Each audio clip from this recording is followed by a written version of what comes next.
7 características de uma igreja gloriosa. Oh! Amém, irmãos? Eu sei que a gente estuda as figuras da igreja no CME, mas você nem lembra quando você estudou isso no CME. Isso aqui é um valor da igreja. A igreja tem que conhecer quem ela é. E a igreja do Senhor é uma igreja gloriosa. Veja, o texto que nós vamos ler não está aqui, não.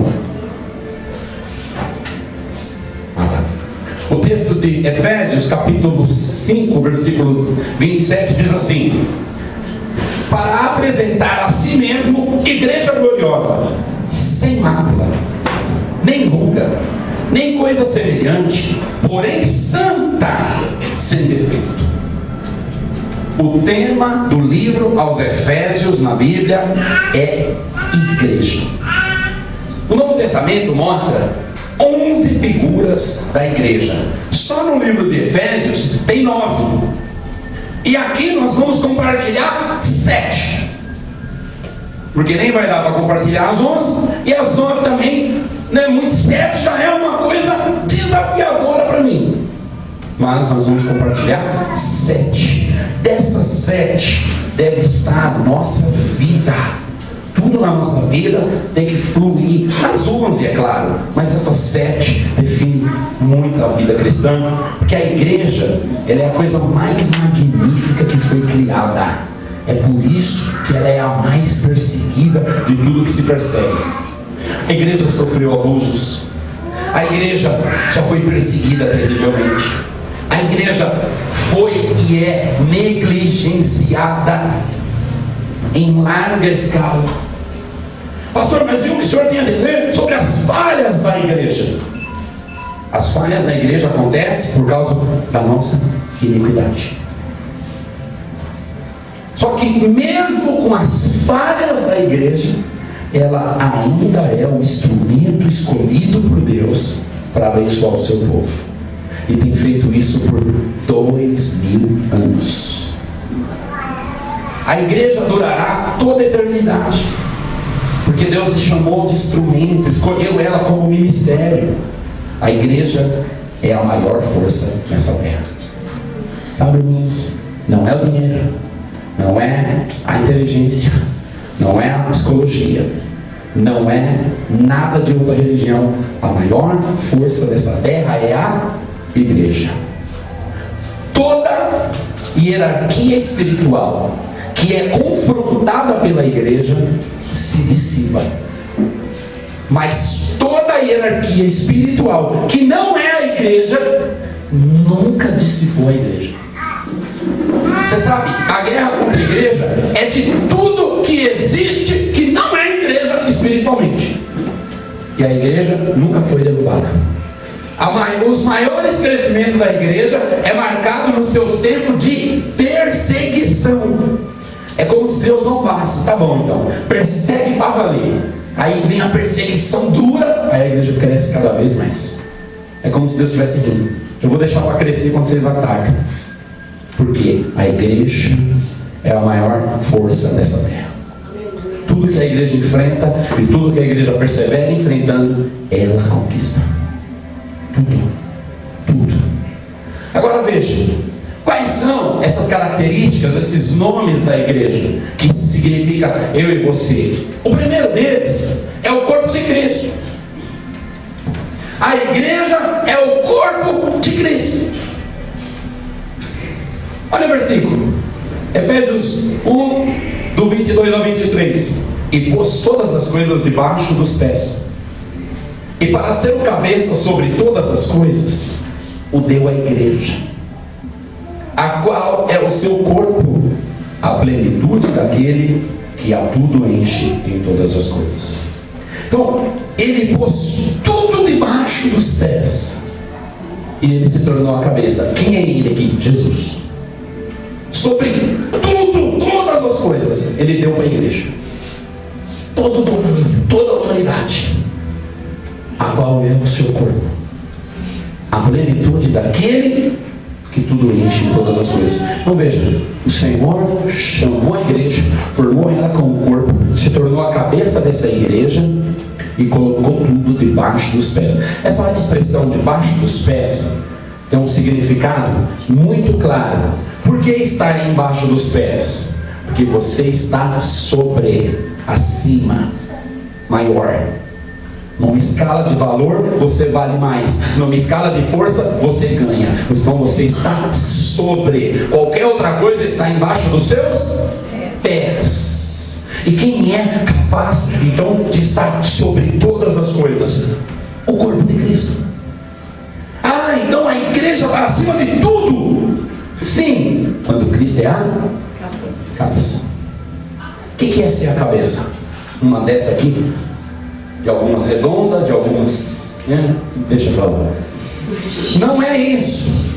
A cabeça é aquele que pensa, aquele que fala, aquele que diz, vai, para, fica, não é, verde, vermelho, agora sim, agora não, fala isso, fala aquilo. A cabeça é o comando do que governa.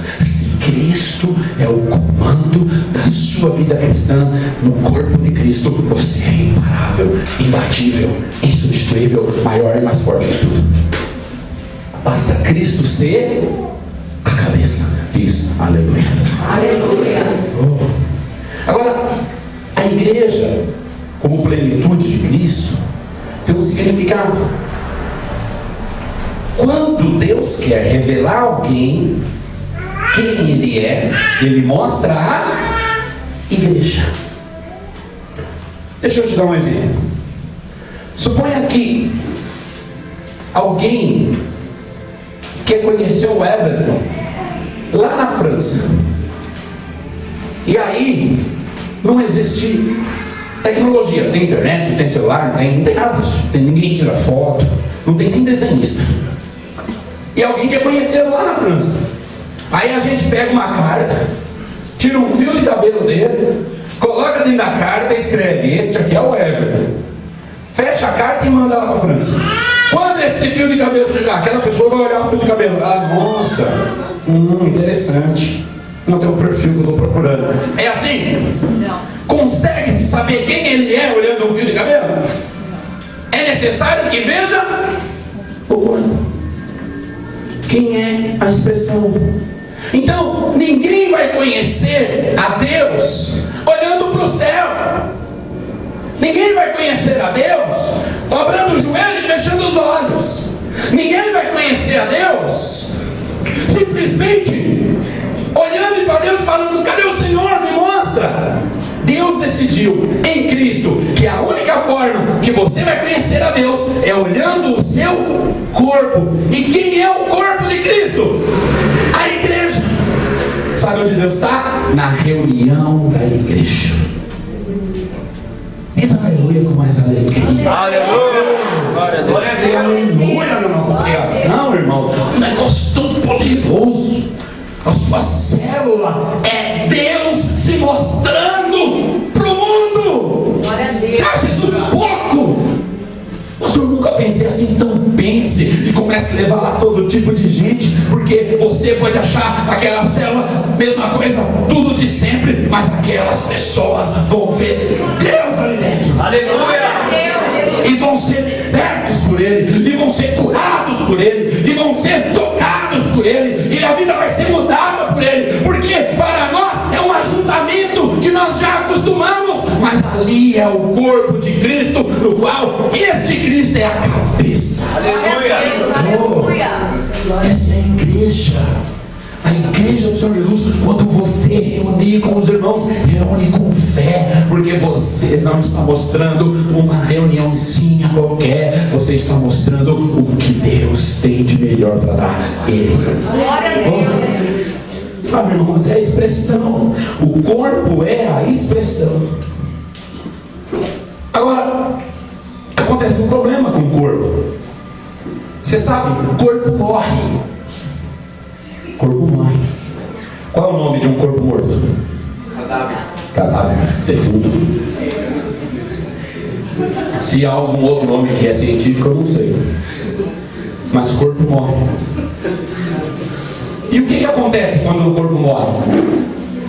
O corpo ele morre de uma vez.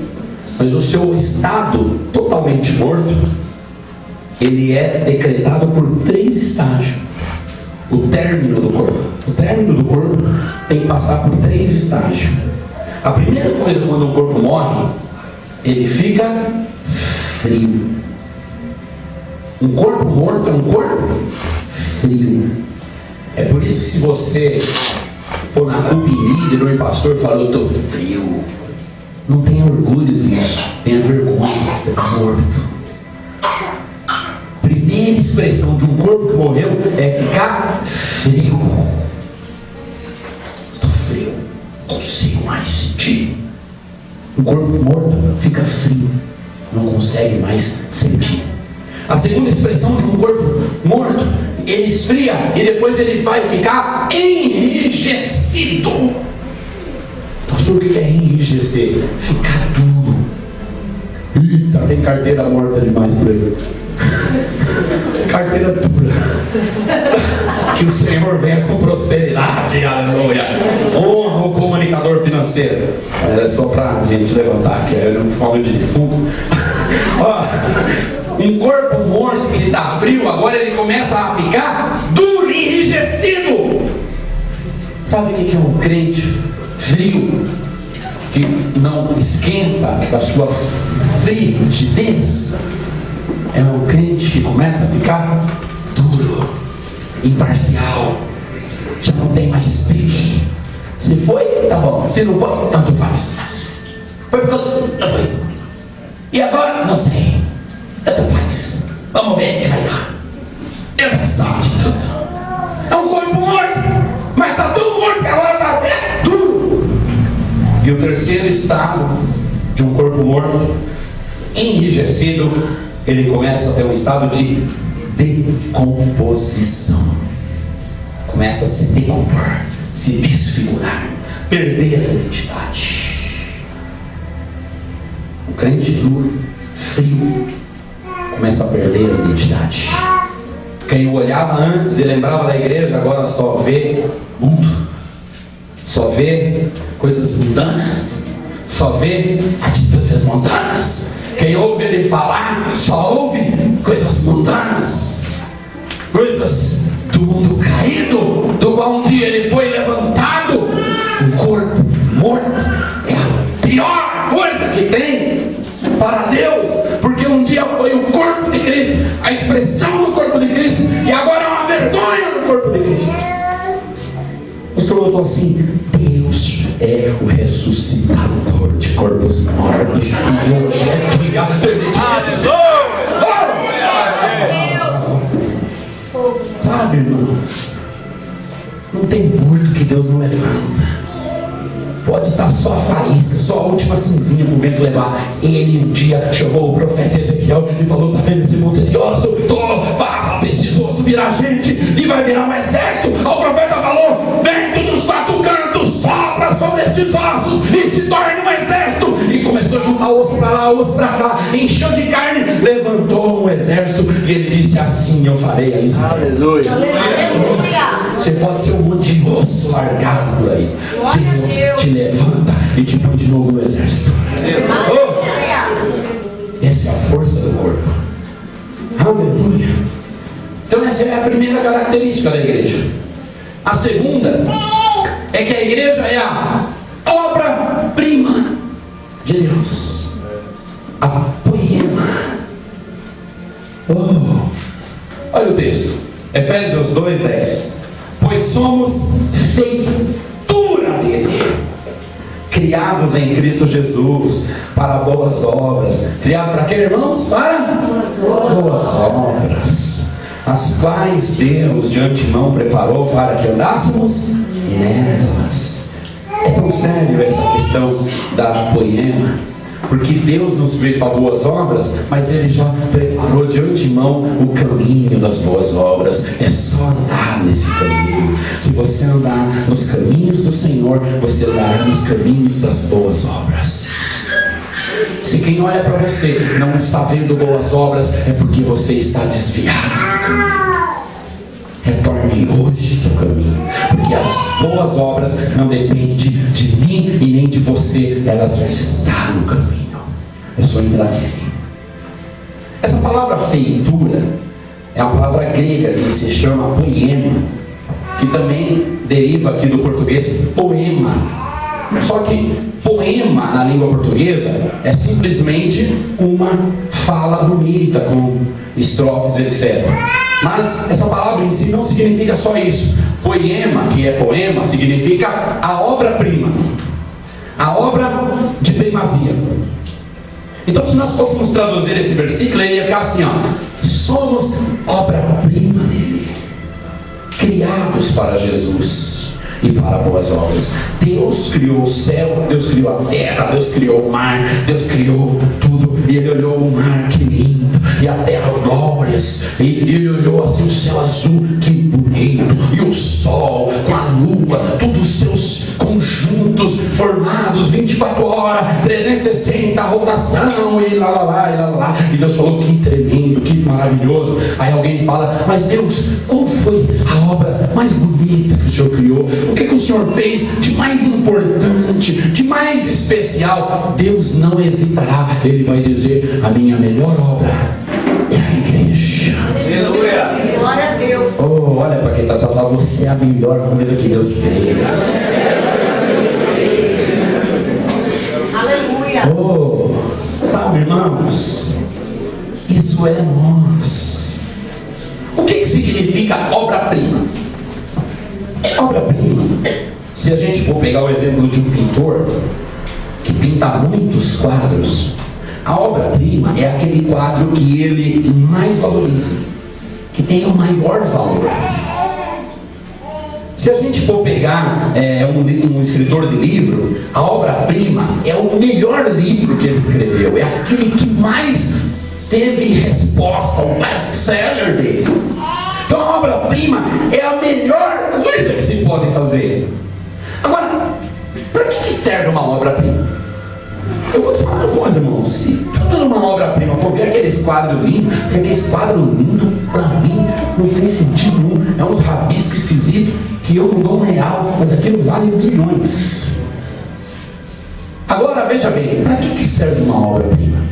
O próprio Paulo, ele nos ensina que uma obra-prima, ela vai ser colocada como: para que a igreja, a multiforme sabedoria de Deus, se torne conhecida agora dos principados, potestades nos lugares celestiais. Veja bem, para que serve a obra-prima de um pintor de quadro? Para mostrar para os outros.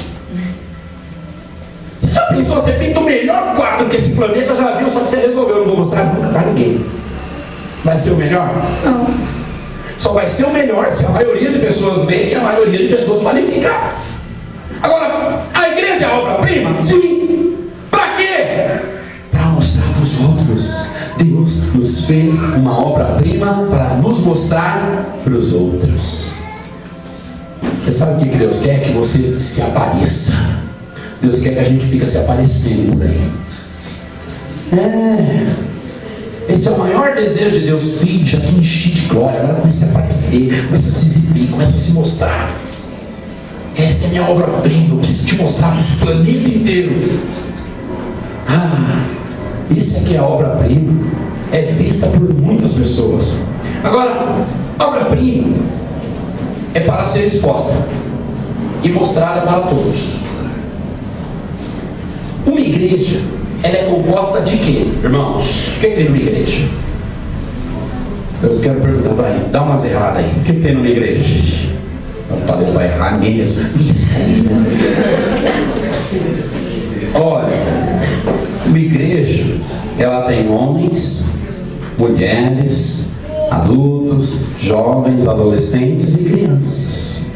Pensou em falar o quê? Cadeira, teclado, pelo amor de Deus. Você está entendendo? Uma igreja, ela tem homens, mulheres, adultos, adolescentes, jovens, crianças. E as pessoas que não são a igreja são o quê?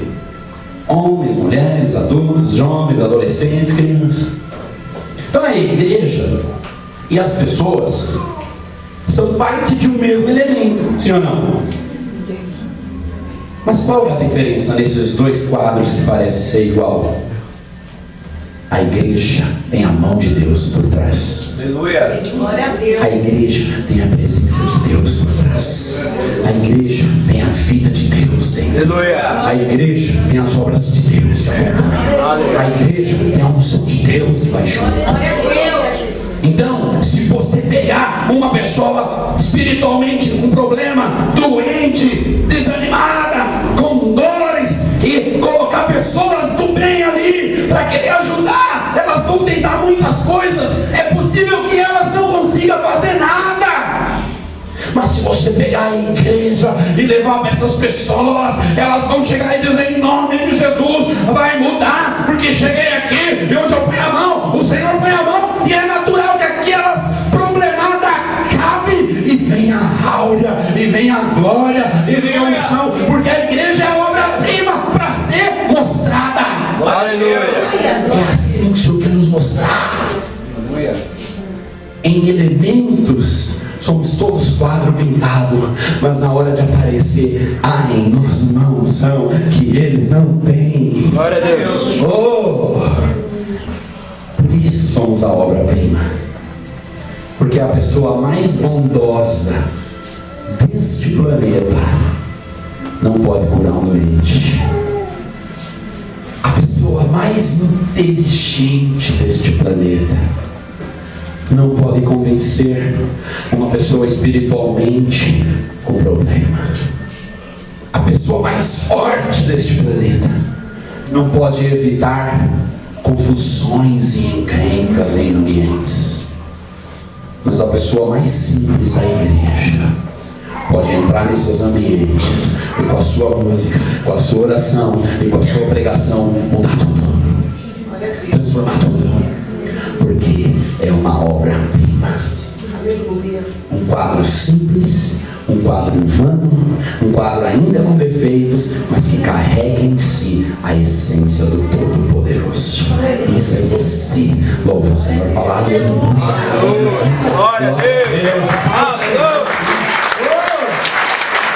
Glória a Deus. Glória a Deus. Irmãos, não tenha receio, não tenha medo, não tenha vergonha de chegar nos lugares e declarar para o problema: você acabou. Aleluia. Glória a Deus. O seu fim chegou, porque aqui chegou a obra-prima de Deus.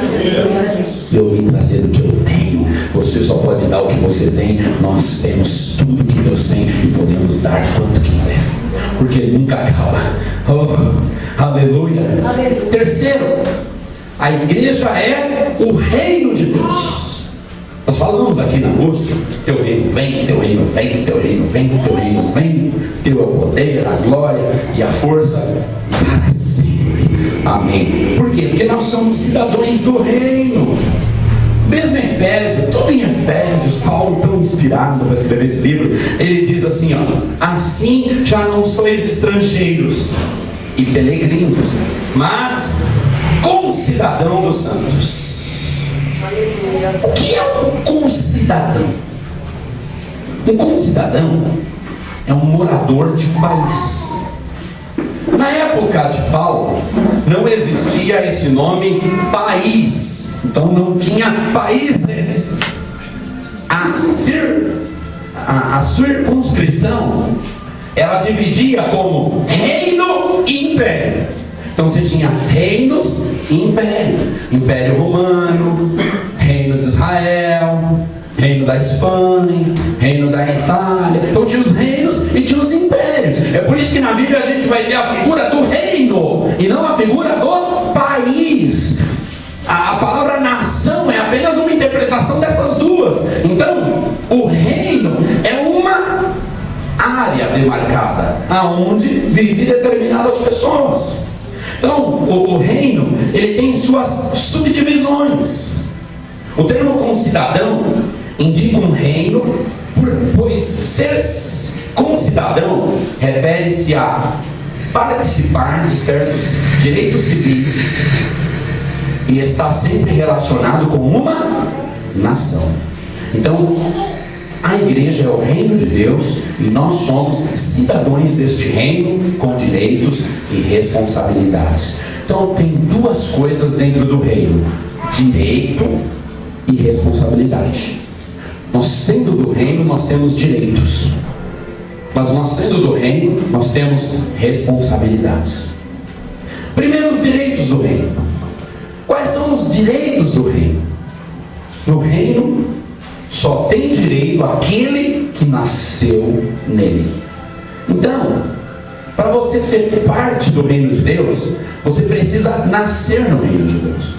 O que é nascer no reino de Deus, pastor? É nascer de novo, é aceitar Jesus como seu único e suficiente Salvador. Quando você faz isso, você é alguém do reino de Deus. Você foi transportado do reino das trevas para o reino da luz. A Bíblia diz que Deus nos transportou para o reino do Filho do seu amor. Isso é nascer de novo. E quem nasce de novo agora é um cidadão do reino.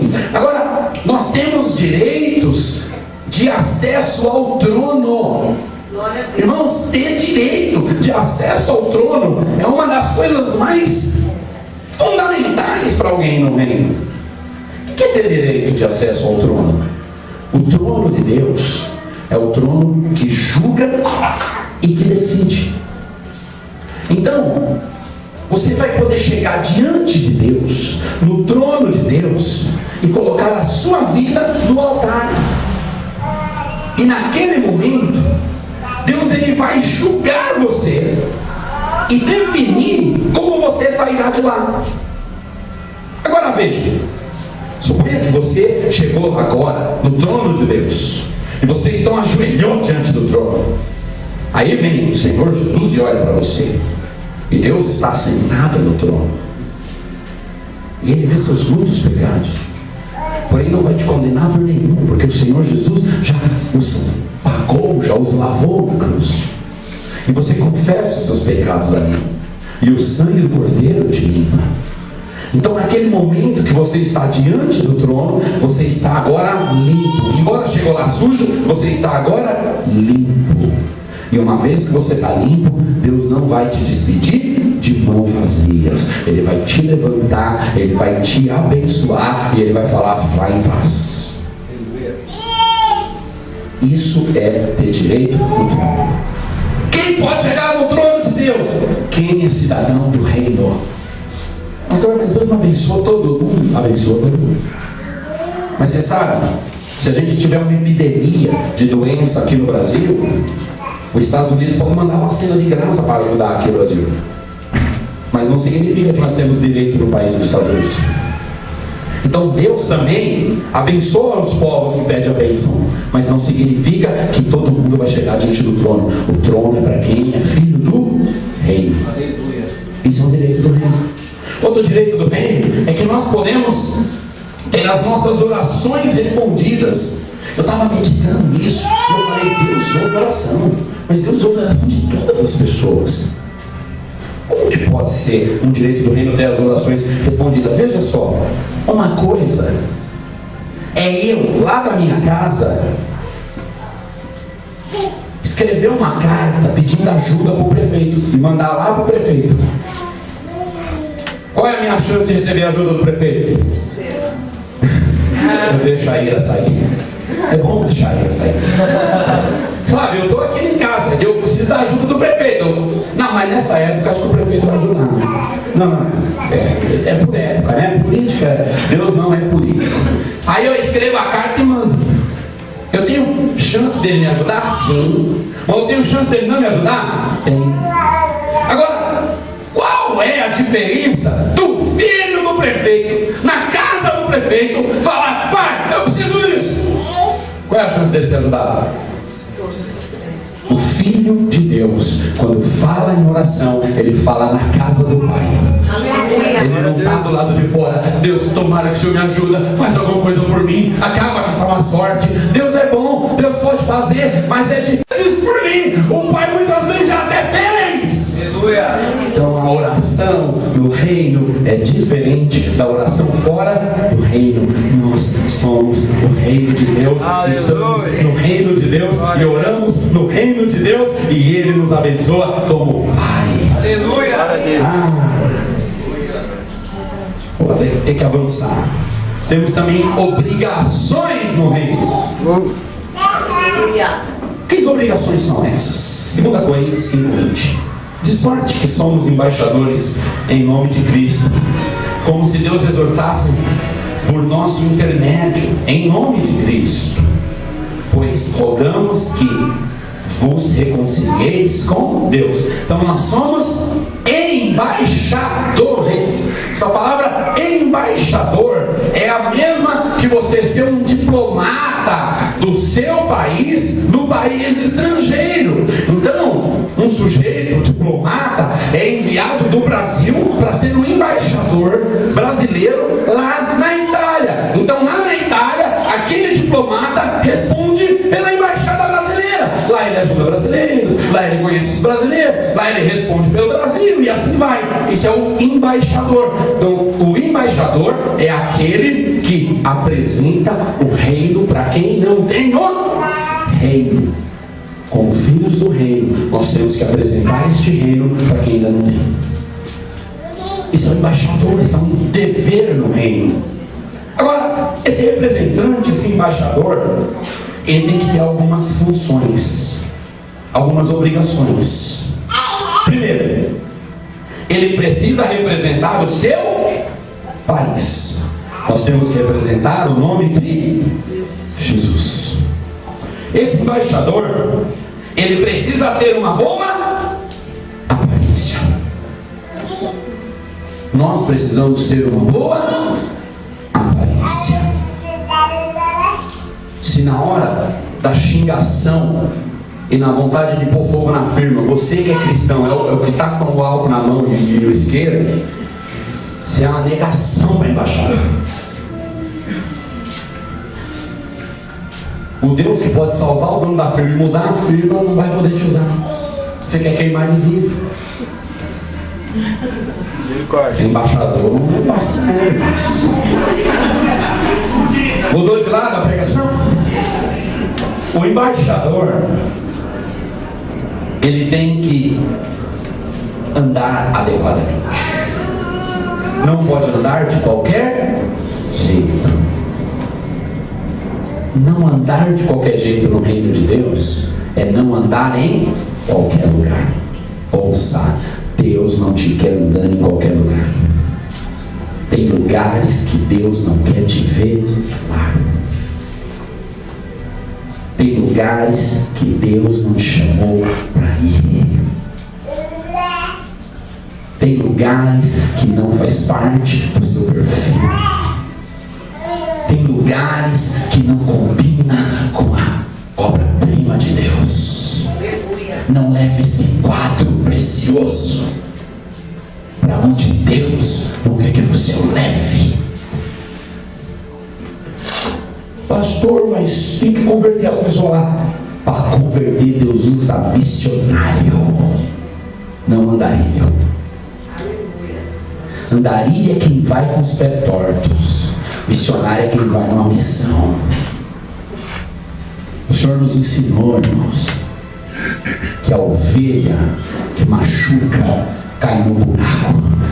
E vai ter pessoas que só vai vir do Senhor quando cair no buraco. Por isso não precisa se perder com ela para depois trazer ela. Toda ovelha que se perde, Deus tem um bom pastor para resgatar. E onde é que fica as 99? No aprisco. O seu lugar é no aprisco.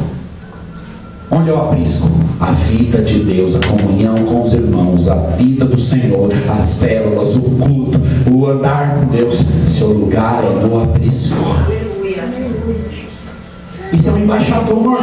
Ele não anda em qualquer lugar, ele não está em qualquer lugar, ele não se veste de qualquer coisa. Hoje ele está se vestindo de carnaval. Aí amanhã ele está no culto, agora está com a roupa de crente. Aí amanhã ele se vestiu de pagadores.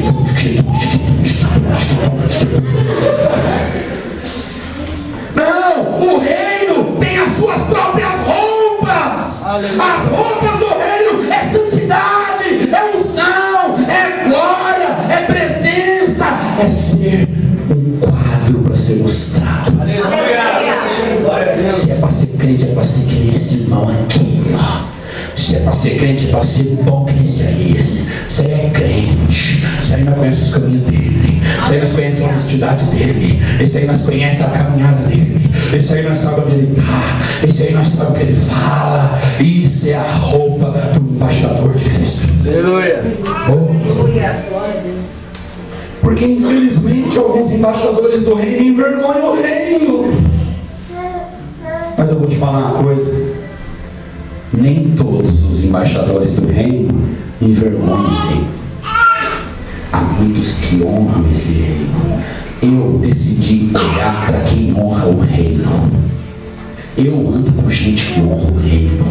Tem 3 pastores que falam na minha vida: pastor Fernando, pastor Silvio, pastora Luiz. Os 3 para mim honram o reino. E eu estou na pegada deles. Eu estou andando colado com eles. E Deus está me levando onde eles estão indo. Aleluia. É isso que você precisa. Você não precisa de ser o super força, Superman, a mulher maravilha, o homem imbatível, a mulher imbatível. Você não precisa ser o oração poderosa. Você só precisa andar com as pessoas certas. Porque as pessoas certas só andam nos lugares certos. Deus tem pessoas certas espalhadas em todo lugar deste planeta.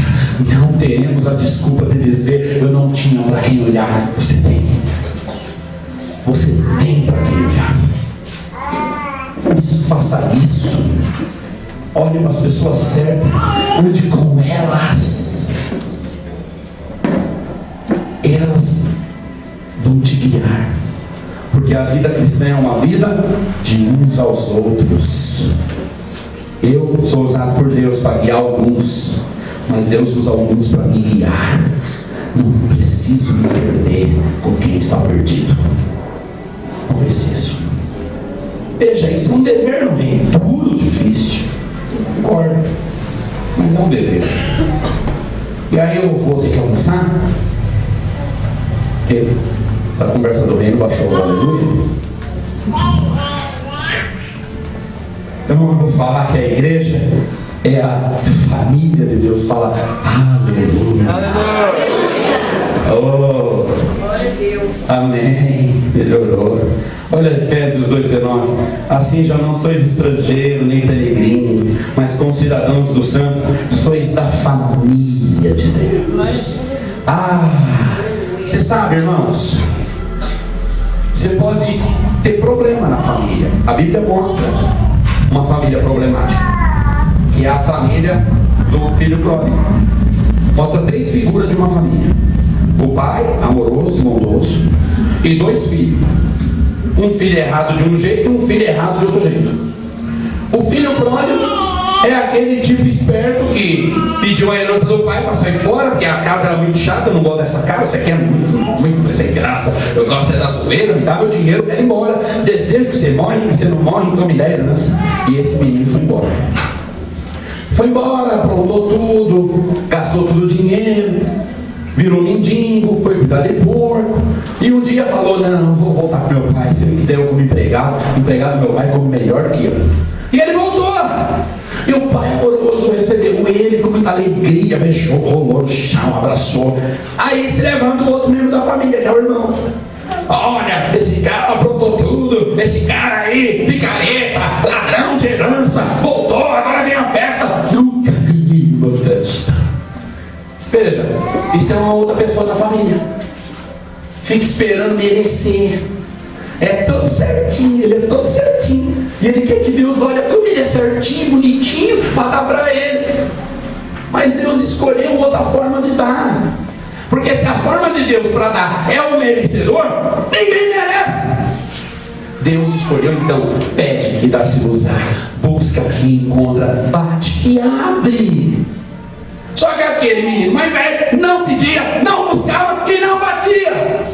E um dia se indignou, morou anos com o pai e não desfrutou de nada que o pai tinha.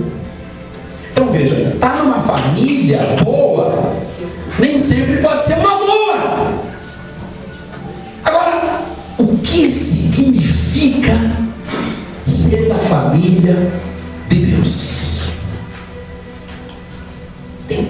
coisas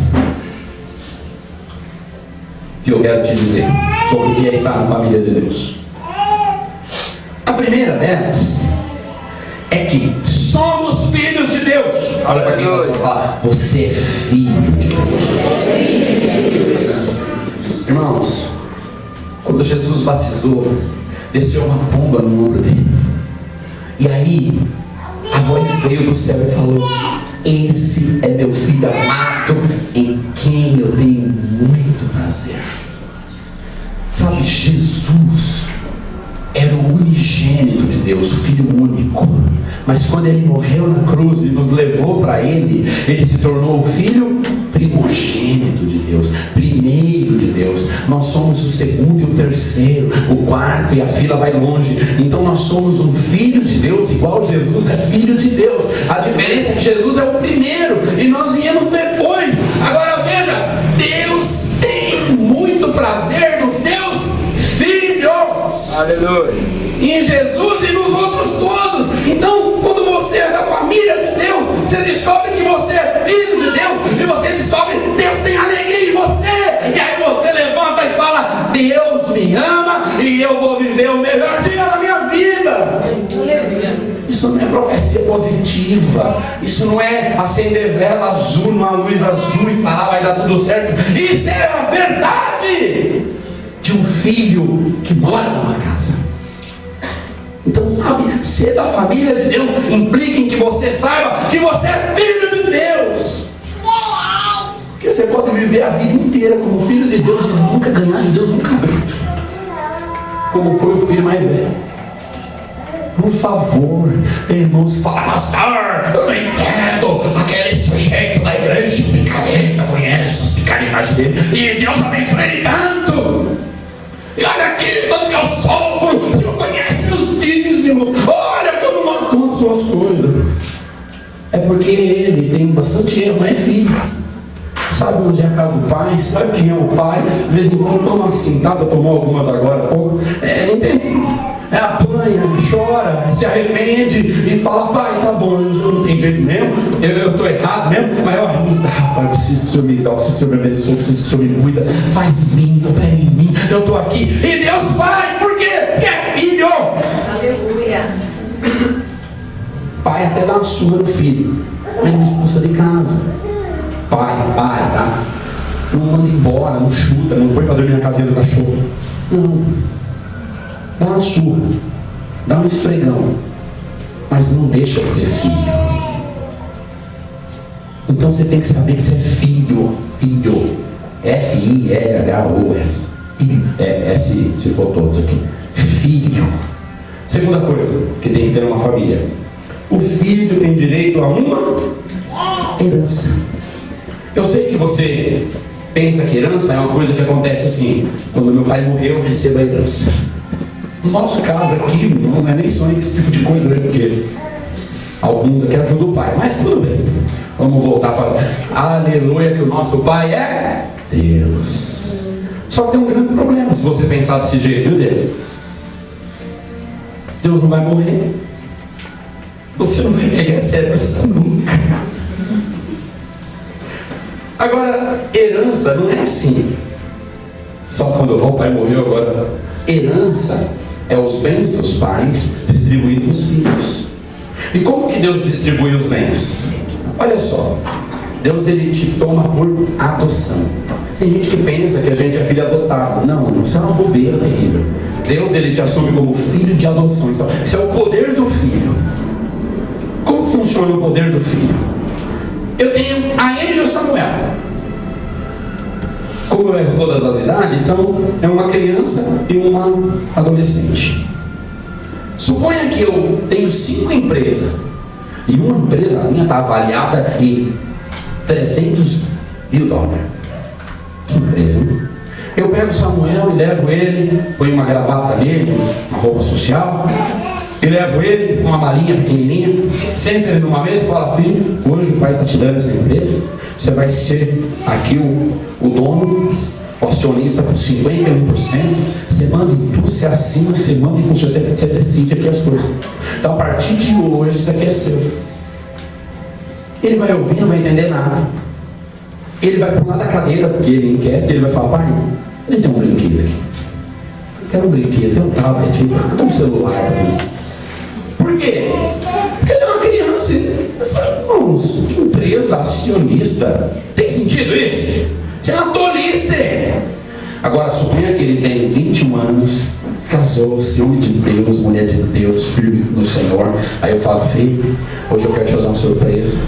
E ele manda ele vestir uma roupa digna e fala: hoje você vai ser acionista, 51% aqui nessa empresa, ela vai ser sua, você é capacitado. A partir de hoje eu vou assinar pelo teu nome. Ele chorando, ela sai, vai beijar e falar: pai, eu vou honrar isso aqui, vou honrar o nome do Senhor, eu vou dar minha vida para essa empresa, não continuar como ela está, mas para ser muito melhor. Por quê? Porque agora ele é adulto, agora ele entende, agora ele quer. Veja, Deus tem negócios espalhados nesse planeta e Ele quer dar esses negócios para os filhos dele administrar. Mas Deus não te dá nada porque você não deixa nunca de ser uma criancinha. Aleluia. Eu quero mais ir para a igreja porque eu pedi um emprego segunda e hoje já é sexta. Não vai nunca para lugar nenhum. Cantou corinho da harpa em folha de árvore. E Deus nos chama para liderar a célula, porque é uma crença.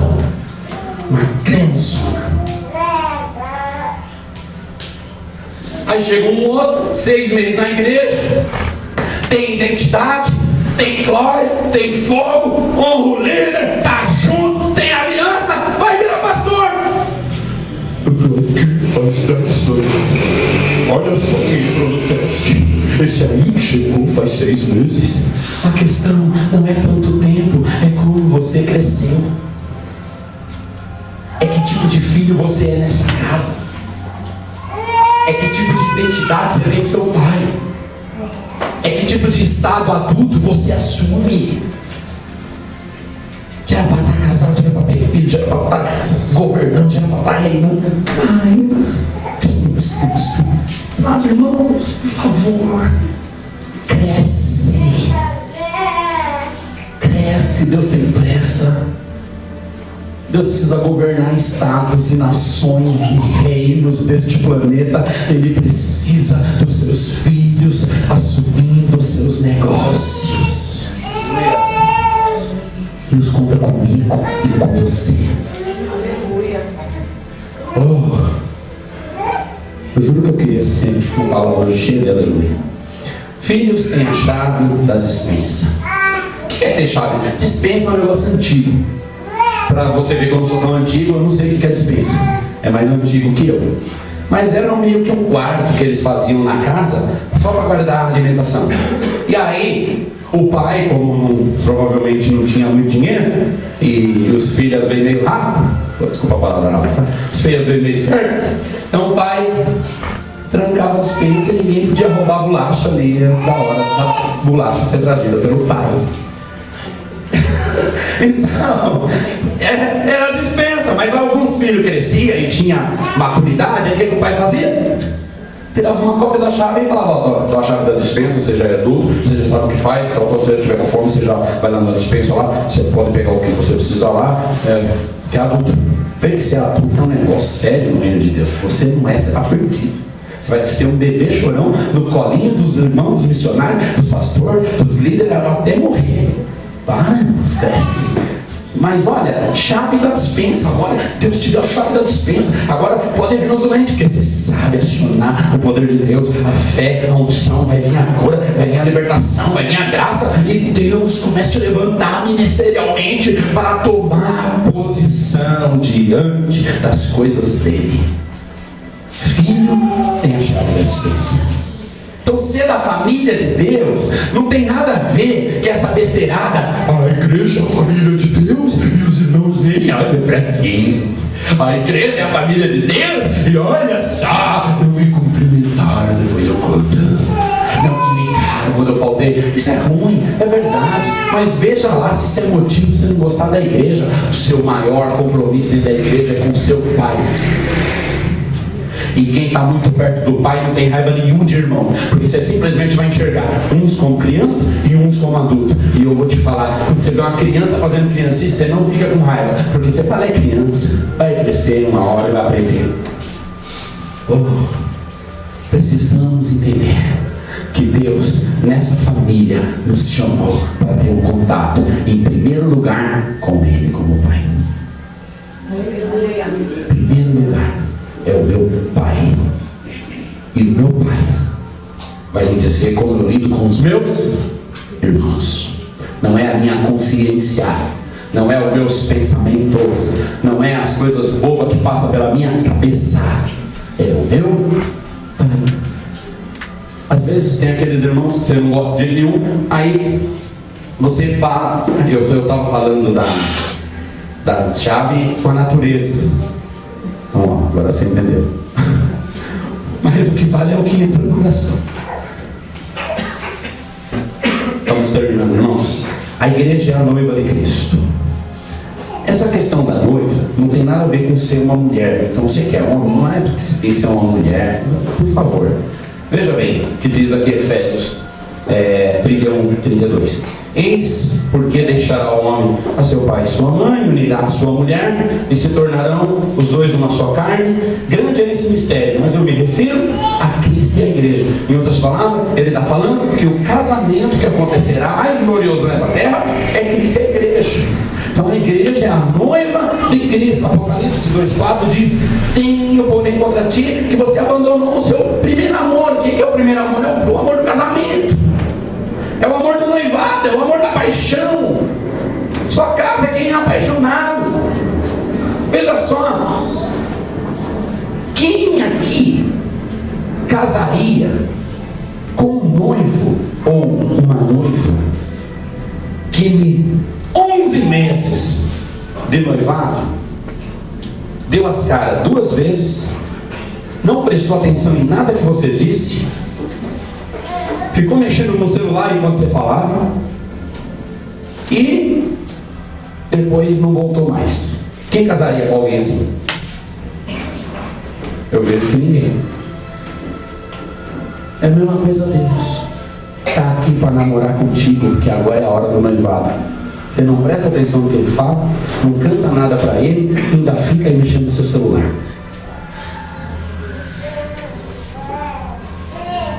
Você acha que Deus vai casar com você? Nem eu casaria com pessoas assim. Noivado consome. Uma pessoa que está noivo e apaixonado não fala de outra coisa senão do noivado. Muda o seu conceito do casamento com Deus, porque senão você vai para o fogo da disciplina, enquanto os outros vão ser festejados por 1000 anos no casamento. Casamento é para a noiva apaixonada. Amém? Amém. Oh. Agora, Paulo avança e ele fala que a igreja é o exército de Deus. Exército é uma figura forte dentro da visão da igreja. 2 Timóteo 2,3 diz assim.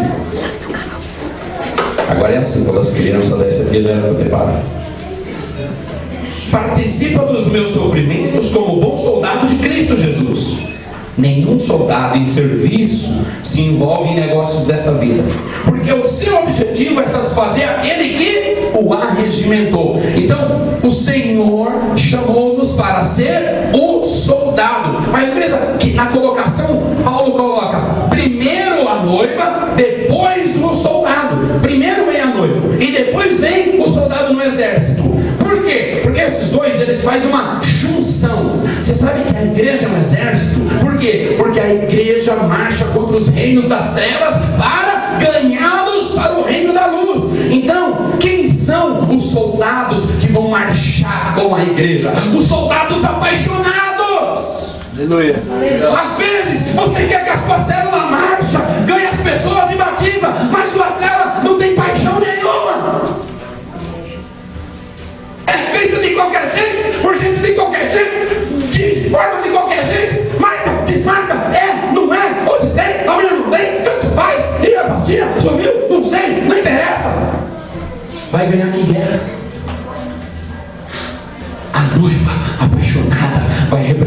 haverá soldados apaixonados, e soldados apaixonados vão ganhar a guerra. Aleluia. Então, se você quer que a sua célula ganhe a guerra, começa a mudar a paixão lá dentro. Muda a paixão dentro da sua célula. Eu coloquei esse quadro aqui porque a célula é um exército. A célula é uma arma de guerra leve, poderosa e ágil. Precisamos ser um exército organizado, que ouve a voz de comando. Ouvir a voz de comando implica nessas coisas aqui, ó. Obedece às ordenanças, é organizado, é destemido, sobretudo não fica questionando as direções, caminha como um só exército unido e está enfileirado na marcha. Então, olha, vou destacar duas coisas aqui. As direções de Deus é que o culto racional aconteça. Então, tem muitas coisas que não funcionam porque as pessoas ficam questionando. Deixa eu te falar uma coisa: se você é muito questionador, sabe o que você é? Você é um chato. E ninguém gosta de andar com gente chato. Eu não quero que você vire um capacho, um tapado, tudo bem, não interessa, vai me dar mal, mas olha aqui, eu estou aqui. Mas tem coisas óbvias, que é todo mundo falar: tô junto, e vamos! Não, mas vai dar certo? Não, mas deixa eu ver. Isso aí não vai para lugar nenhum, irmãos. Precisamos ser enfileirados na marcha. Você sabe, a gente usa a expressão ungir pastor, mas não, essa expressão ela é uma colocação só, não é o correto. O correto é ordenar pastor. O que é ordenar? Ordenar é colocar numa ordem. Então, aqui na igreja eu estou na frente, junto com a minha esposa, depois vem os discipulador, depois vem os líderes, depois vem os líderes em treinamento, depois vem os membros das células. Isso é a ordenação da nossa igreja. E aqui eu estou junto com o pastor Fernando, que está com o pastor Silvio, que está com o pastor Luiz. Então é uma ordenação. E à medida em que você vai se destacando, você vai sendo ordenado em posições diferentes. Então o último aqui, que é o membro, dependendo de como ele está na vida cristã, ele pode ser ordenado a um pastor, ele vai ali atrás de mim. Então não tem meio que uma hierarquia de sequência. A questão é a ordenação. Mas aonde que está a bênção? Essa marcha da ordenação é a marcha da vitória. Quanto mais a igreja estiver ordenada, mais ela é vitoriosa. Quanto mais pessoas saírem dessas ordens por causa de opiniões diferentes, mais gera uma bagunça, e a bagunça não acontece. Quer dizer, e a marcha não acontece quando tem uma bagunça. Eu não sei se você já viu desfiles e marchas, eles são sincronizados um atrás do outro. E vem todo mundo no mesmo passo.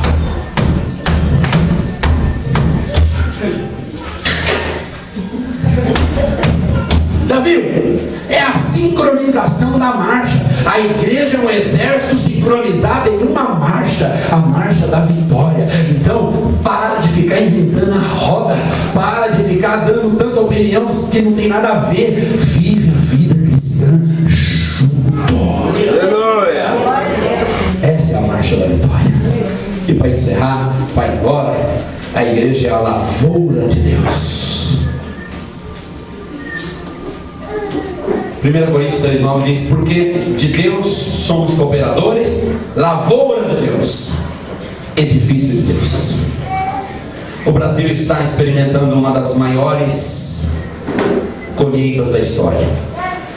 E o que é melhor, a maior colheita de todas ainda está por vir. O Senhor nos chamou, irmão, se coloque em pé. O Senhor nos chamou para ser igreja, para ser o corpo que expressa Cristo.